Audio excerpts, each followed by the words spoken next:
எதை நீ கொண்டு வந்தாய், எதை நீ கொண்டு செல்வாய், எல்லாம் இங்கே இறைவன் தந்தது, ஏன் தான் நீ மறந்தாய்?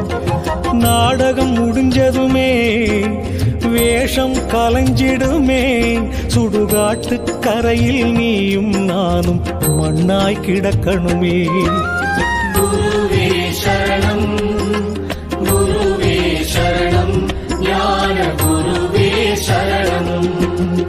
அன்பே சிவமாகும், அறிவே குருவாகும், உண்மை அறிந்தாலே அட உள்ளம் தெளிவாகும்.